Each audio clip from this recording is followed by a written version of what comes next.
A new generation of consumers has emerged across Bharat and they demand quality, choices, and better consumer experiences. It's this aspiration that promises to be the engine of the Vikasit Bharat dream. For brands, it's a transformative moment when their quest for profits in urban centers is overwhelmed by the lure of the immense Bharat opportunity. It's changing the way they build and sell products and services, from design to manufacturing, advertising, and even after sales services. The quest to win the hearts and minds of Bharat has forced brands to change their way of doing business, to reach and acquire customers, and in many cases, their identity itself. In due course, they are changing communities across Bharat too, bringing greater awareness, nurturing new consumer preferences, and energizing markets for products and services across Bharat. You're watching us here on another special episode of Seed to Scale and CNBC TV18 present Decoding Bharat. We're here today to discuss how the emergence of an aspirational consumer class across Bharat as we know it has the potential to change business and society forever. With a panel of esteemed leaders, visionaries, and experts on a discussion which we call Untapped Opportunity, Bharat First Brands. Joining me today, Saket, Lux Industries. This is a brand, it reeks of Bharat. Can you tell us what exactly are the key drivers and opportunities for growth in Bharat? And also when you're talking about Bharat First Brands, how do you go about optimizing the potential reach of each brand and the aspiration? How do you view Bharat First Brands basically? If you go in Europe, consumer psyche from Serbia to Germany to Portuguese to Ireland, the consumer psyche is different. Similarly, that the same trend is there in Bharat as well. From West Bengal to Gujarat to Maharashtra to Punjab to Karnataka, the consumer psyche and the consumer demands are different out here. So we require a variety of products, firstly, in the country.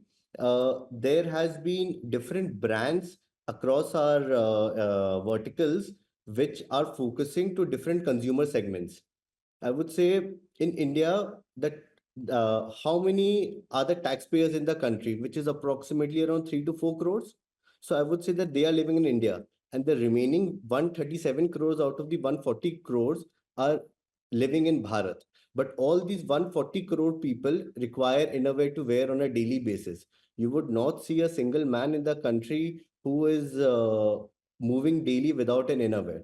And by giving our different brands at different level prices, we are very fortunate that we reach to approximately 250,000 retailers across the country. What is more difficult? Is it easier to go down the curve or is it more difficult to premiumize? How do you position yourself as a house of brands to different kinds of people then? If you are a mass brand, it will be difficult always for you to go to a premium category. And if you are a premium brand, you won't be able to move towards the mass category because you don't have the capabilities to produce the product at that price point. So the grass is always greener on the other side. But I would say that there's a huge opportunity in Bharat, and the population size and the demand, especially in our industry, it is huge. And if we are able to tap to that population, like even 10% of it, I think so, in the world, we can be the number one player. We all wear a innerwear, but for an innerwear, anyone here who's sitting will think only of two products, a lower and an upper. But actually, we produce more than 140 varieties of product, and which is spread across the Bharat. Uh, a rural area in Punjab would require a different kind of product, a different fit, which would not be accepted at all by a person sitting in Maharashtra. So there is a huge variety of product, and we always need to continuously innovate with our product as well. If you are stagnant, then you're Saket, what about you? How do you prevent a person going away from Lux to Jockey to all the other brands? And what keeps people loyal to your brand? See, in our category, brand is very important. So that is the reason we have different brands for different consumers. For a mass category, we have a brand called Lux Venus, And if you want to move ahead of the ladder, if you want to move above the ladder, the next category is cozy. So there we emphasize more on cozy rather than Lux, but it is manufactured by the same company, Lux Industries. So you get that assurance that the quality is perfect. And then after that, the next brand for us is On. On is again a premium wear brand which is above cozy, where the people want to migrate themselves and escalate from a mid-premium brand to a premium brand, then they can move up to On. And after On, we are again developing a new brand, which by the next year mid, we will be able to launch it. And that will be another brand which will be a level before Calvin Klein or a level above Jockey. So in our category, brand is very important.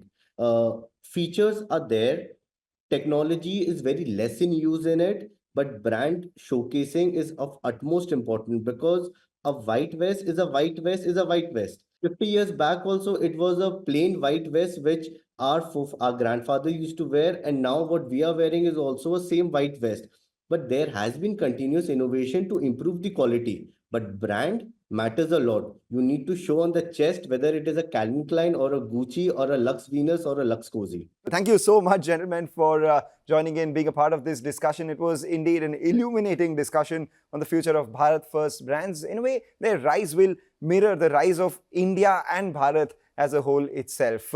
With that, we wrap up on this edition of Seed to Scale and CNBC TV18 present Decoding Bharat. Thank you so much for watching. Have a good day.